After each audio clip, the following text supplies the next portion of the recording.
രാഷ്ട്രീയ രംഗത്തെ നിരവധി ചാണക്യതന്ത്രങ്ങൾക്ക് കളം തീർത്ത ജില്ലയാണ് കോട്ടയം.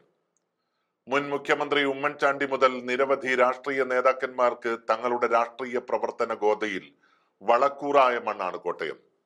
2011 കണക്കുപ്രകാരം 49% ഹിന്ദുക്കളും 43% ക്രൈസ്തവരും 6% മുസ്ലിം സമുദായ അംഗങ്ങളും താമസിക്കുന്ന ജില്ലയാണ് കോട്ടയം. പക്ഷേ രാഷ്ട്രീയ പാർട്ടികൾ പലപ്പോഴും അവരുടെ സീറ്റ് വിഭജനത്തിൽ ക്രൈസ്തവ മേധാവിത്വത്തിന് പിന്തുണ നൽകിയിട്ടുള്ള ജില്ല കൂടിയാണിത്. അതുകൊണ്ട് തന്നെ കേരളത്തിലെ ഏറ്റവും പ്രധാനപ്പെട്ട ഒരു ക്രൈസ്തവ പ്രാതിനിധ്യ ജില്ലയായി കോട്ടയത്തെ കാണുന്നവരുമുണ്ട്. കേരള രാഷ്ട്രീയത്തിലെ കുശാഗ്ര ബുദ്ധിക്കുടമയായ KM മാണിയുടെയും കേരള കോൺഗ്രസിന്റെയും സാന്നിധ്യം കോട്ടയത്തെ അങ്ങനെ ചിന്തിപ്പിക്കുന്നതിന് ഇടയാക്കി. 9 നിയമസഭാ നിയോജക മണ്ഡലങ്ങളാണ് ഈ ജില്ലയിൽ നിന്നുള്ളത്. 3 പാർലമെന്റ് മണ്ഡലങ്ങളുടെ ഭാഗങ്ങൾ ചേർന്നതാണ് കോട്ടയം ജില്ല. 6 നിയമസഭാ നിയോജക മണ്ഡലങ്ങളെ കേരള കോൺഗ്രസ് ജെ പ്രതിനിധി ഫ്രാൻസിസ് ജോർജ് പാർലമെന്റിൽ പ്രതിനിധാനം ചെയ്യുന്നു. കോട്ടയം, പുതുപ്പള്ളി, ഏറ്റുമാനൂർ, കടുത്തുരുത്തി, വൈക്കം, പാല എന്നീ മണ്ഡലങ്ങൾ ഫ്രാൻസിസ് ജോർജ് പ്രതിനിധാനം ചെയ്യുന്നതാണ്. ആന്റോ ആന്റണി പ്രതിനിധാനം ചെയ്യുന്ന പത്തനംതിട്ട പാർലമെന്റ് മണ്ഡലത്തിന്റെ കീഴിലാണ് കാഞ്ഞിരപ്പള്ളി, പൂഞ്ഞാർ എന്നീ കോട്ടയം ജില്ലയിലെ മണ്ഡലങ്ങൾ. കഴിഞ്ഞ തെരഞ്ഞെടുപ്പിൽ കൊടിക്കുന്നിൽ സുരേഷിന്റെ വിജയമുറപ്പിച്ച 17,000 വോട്ടിന്റെ ഭൂരിപക്ഷം നൽകിയ ചങ്ങനാശ്ശേരി മറ്റൊരു പ്രധാനപ്പെട്ട മണ്ഡലമാണ്. 2026 നിയമസഭാ തെരഞ്ഞെടുപ്പിൽ കോട്ടയം ആർക്കൊപ്പമായിരിക്കും എന്നുള്ളത് വളരെ പ്രധാനപ്പെട്ട വിഷയമാണ്. ഇന്നത്തെ സ്ഥിതിയിൽ UDFന് വലിയ മാറ്റങ്ങളോടെ അല്ലാതെ ഈ ജില്ലയിൽ മുന്നേറ്റമുണ്ടാക്കാൻ കഴിയില്ല. വിവിധ വിഷയങ്ങൾ ഈ ജില്ലയുടെ രാഷ്ട്രീയ ഗതിവിഗതികളെ മാറ്റിമറിക്കുന്നതാണ്. ക്രൈസ്തവ വോട്ടുകളിലേക്ക് കണ്ണും നട്ടിരിക്കുന്ന BJP ഈ ജില്ലയിൽ നിന്ന് അക്കൗണ്ട് തുറക്കാൻ ആഗ്രഹിക്കുന്ന മണ്ഡലമാണ് പൂഞ്ഞാർ. PC ജോർജിന് ഏറെ വ്യക്തിബന്ധമുള്ള ഈ മണ്ഡലത്തിൽ അദ്ദേഹത്തിന്റെ മകൻ ഷോൺ ജോർജിനെ മത്സരിപ്പിക്കാനുള്ള നീക്കം BJPയുടെയും BDJSന്റെയും ഭാഗത്ത് നിന്ന് ആരംഭിച്ചിട്ടുണ്ട്. കഴിഞ്ഞ തവണ PC ജോർജിനെ പരാജയപ്പെടുത്താൻ മുസ്ലിം വോട്ടുകൾ ഒന്നാകെ LDFന് പോയത് കൊണ്ടാണ് സ്ഥിതി മറ്റൊന്നായത്. ഷോൺ ജോർജ് മത്സരിക്കുന്ന പക്ഷം UDF വളരെ കൃത്യതയോടെ കൈകാര്യം ചെയ്യേണ്ട മണ്ഡലമാണ് പൂഞ്ഞാർ.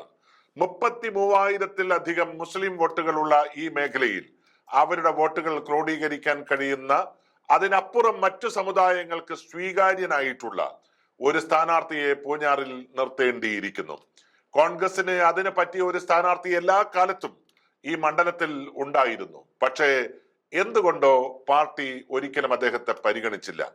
ഉമ്മൻചാണ്ടിയുടെ സന്തത സഹചാരിയും കോൺഗ്രസിന്റെ ഇപ്പോഴത്തെ സംസ്ഥാന ജനറൽ സെക്രട്ടറിയുമായ ശ്രീ PS സലീം ഇത്തവണയും അദ്ദേഹത്തെ പരീക്ഷിക്കാവുന്നതാണ്. പക്ഷെ ദീർഘകാലം അവഗണന നേരിട്ട, ഇപ്പോഴും പാർട്ടിക്ക് വേണ്ടി തലങ്ങും വിലങ്ങും ഓടിക്കൊണ്ടിരിക്കുന്ന, ഏറ്റവും ഒടുവിൽ ഇപ്പോൾ പാർട്ടി നിലമ്പൂർ മണ്ഡലത്തിന്റെ ചുമതല നൽകിയിരിക്കുന്ന നേതാക്കളിൽ ഒരാളായിട്ടുള്ള ശ്രീ PS സലീം പക്ഷെ നേതൃത്വം ആവശ്യപ്പെട്ടാലും മത്സരിക്കാൻ സാധ്യതയില്ല എന്നാണ് മനസ്സിലാകുന്നത്.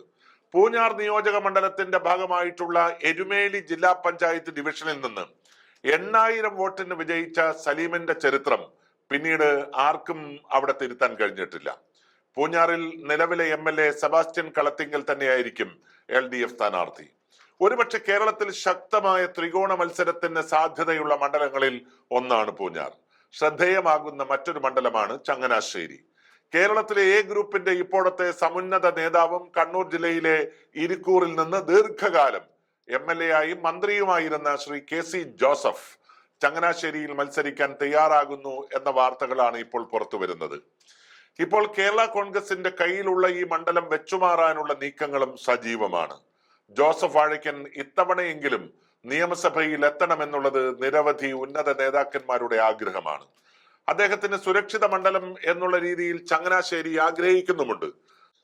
ദീർഘകാലം ഓൾ ഇന്ത്യ റേഡിയോയിൽ പ്രവർത്തിച്ച വ്യക്തിയാണ് ശ്രീ ജോസഫ് വാഴക്കന്റെ ഭാര്യ. ജോസഫ് വാഴക്കന്റെ ഭാര്യ വീട് സ്ഥിതി ചെയ്യുന്നത് ചങ്ങനാശ്ശേരിയിലാണ് എന്ന പ്രത്യേകതയുമുണ്ട്. LDFന് വേണ്ടി ഇപ്പോഴത്തെ സിറ്റിംഗ് MLA തന്നെ മത്സരിക്കും. കാഞ്ഞിരപ്പള്ളി മറ്റൊരു പ്രധാനപ്പെട്ട മണ്ഡലമാണ്. വെച്ചുമാറാൻ ആഗ്രഹിക്കുന്ന മണ്ഡലങ്ങളിൽ ഒന്നായിരിക്കും കാഞ്ഞിരപ്പള്ളി എന്ന വാർത്ത UDF കേന്ദ്രങ്ങളിലുണ്ട്. അതല്ല, മത്സരിക്കാനാണ് തീരുമാനമെങ്കിൽ വിജയിക്കാൻ സാധ്യതയുള്ള ഒരു നായർ സ്ഥാനാർത്ഥിയെ കാഞ്ഞിരപ്പള്ളിയിൽ കൊണ്ടുവരുന്നതായിരിക്കും വിജയ സാധ്യത വർദ്ധിപ്പിക്കാനുള്ള ഘടകം എന്ന് പറയുന്നവരുമുണ്ട്. അങ്ങനെയെങ്കിൽ മണ്ഡലത്തിൽ നിന്നുള്ള പ്രവർത്തകർ ഉന്നയിക്കുന്ന ആദ്യത്തെ പേര് തിരുവഞ്ചൂർ രാധാകൃഷ്ണന്റേതാണ്. പക്ഷെ കോട്ടയത്ത് വലിയ ഭൂരിപക്ഷത്തിന് വിജയിച്ചു നിൽക്കുന്ന അദ്ദേഹം ഇങ്ങനെ ഒരു ഉത്തരവാദിത്വം ഏറ്റെടുക്കാൻ തയ്യാറാകുമോ എന്നറിയില്ല. പുതിയ തലമുറയിൽ നിന്ന് തലയെടുപ്പുള്ള ഒരു പേര് ഈ വിഭാഗത്തിൽ നിന്ന് ഉയർത്തിക്കൊണ്ടുവരാൻ നേതൃത്വത്തിന് കഴിയാതെ പോയത് ഇത്തരം മേഖലകളിൽ സങ്കടകരമാണ്. വൈക്കം സംവരണ മണ്ഡലത്തിൽ ഒരു മാറ്റവും വിജയസാധ്യതയിൽ UDFന് പ്രതീക്ഷിക്കാൻ കഴിയുന്നതല്ല. മത്സരിക്കാൻ പാകത്തിൽ ഈ സംവരണ സീറ്റിലേക്ക് ഒരാളെ വളർത്തിക്കൊണ്ടുവരുന്നതിൽ കേരളത്തിലെ ഒട്ടുമിക്ക സംവരണ മണ്ഡലങ്ങളിൽ എന്ന പോലെ UDF ഇവിടെയും പരാജയപ്പെട്ടിരിക്കുന്നു. പാലക്കാട് ജില്ലയിൽ നിന്നുള്ള കോൺഗ്രസിന്റെ യുവനേതാവും അഭിഭാഷകനും ദളിത് മുഖവുമായ അഡ്വക്കേറ്റ് ശിവരാമന്റെ പേര് ഈ മണ്ഡലത്തിൽ പരിഗണിക്കാവുന്നതാണ്. ദളിത് കോൺഗ്രസ് സംസ്ഥാന പ്രസിഡന്റിന്റെ പേരും ഇവിടെ പറഞ്ഞു കേൾക്കുന്നു. കോട്ടയം ജില്ലയെക്കുറിച്ച് ചിന്തിക്കുമ്പോൾ ആദ്യം ഉയർന്നു വരുന്ന പേരുകളിൽ ഒന്ന് സ്വാഭാവികമായും ജോസ് കെ മാണിയുടേതായിരിക്കും. ജോസ് കെ മാണിക്ക് പാല എന്ന് കേട്ടാൽ ഇപ്പോഴും ഭയമാണ്. KM മാണി നട്ടു നനച്ചു വളർത്തിയ പാലയിൽ ഇപ്പോൾ പുഷ്കലകാലം ചെലവഴിക്കുന്നത് മാണി സി കാപ്പനാണ്. UDFലെ എല്ലാ ഘടകകക്ഷികളുമായി വലിയ ആത്മബന്ധം പുലർത്തുന്ന കാപ്പനെ പരാജയപ്പെടുത്തുക അത്ര എളുപ്പമുള്ള കാര്യമല്ല. അങ്ങനെയെങ്കിൽ ജോസ് കെ മാണി മത്സരിക്കാൻ ആഗ്രഹിക്കുന്ന 2 മണ്ഡലങ്ങൾ പൂഞ്ഞാറും കടുത്തുരുത്തിയുമാണ്. പക്ഷെ മോൻസ് ജോസഫിനെ പരാജയപ്പെടുത്തുക അത് ജോസ് കെ മാണി ആണെങ്കിൽ പോലും അത്ര എളുപ്പമുള്ള കാര്യമല്ല. ത്രികോണ മത്സരം നടക്കുന്ന പൂഞ്ഞാറിൽ LDFന്റെ പിന്തുണയെ അടിസ്ഥാനപ്പെടുത്തിയായിരിക്കും ജോസിന്റെ നീക്കം. കേരള കോൺഗ്രസ് മത്സരിക്കുന്ന ഏറ്റുമാനൂർ ഇത്തവണ എന്തു തന്നെയായാലും കോൺഗ്രസിന്റെ കൈകളിലേക്ക് എത്തിച്ചേരും എന്നാണ് കരുതുന്നത്. ഇപ്പോഴത്തെ സഹകരണ വകുപ്പ് മന്ത്രി ശ്രീ VN വാസവൻ വലിയ വോട്ടിന് വിജയിച്ച മണ്ഡലമാണ് ഏറ്റുമാനൂർ.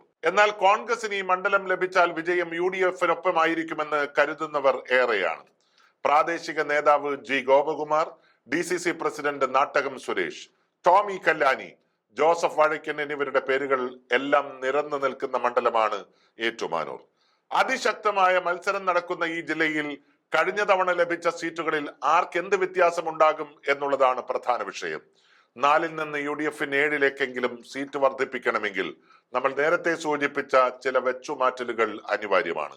ഏറ്റുമാനൂർ, കാഞ്ഞിരപ്പള്ളി, ചങ്ങനാശ്ശേരി ഈ മണ്ഡലങ്ങളിൽ സ്ഥാനാർത്ഥിയുടെ മികവിനനുസരിച്ച് കേരള കോൺഗ്രസും വെച്ചുമാറ്റം ഉൾപ്പെടെയുള്ള സീറ്റ് വിഭജനം പൂർത്തീകരിച്ചാൽ അനായാസേന 4-ൽ നിന്ന് 7-ലേക്ക് UDFന് എത്തിച്ചേരാൻ കഴിയും. അതല്ലെങ്കിൽ ഇപ്പോഴത്തെ 4 സീറ്റുകൾ നിലനിർത്തുക എന്നുള്ളത് പോലും കോട്ടയം ജില്ലയെ സംബന്ധിച്ച് ഇപ്പോഴത്തെ സ്ഥിതിയിൽ പ്രയാസകരമായിരിക്കും.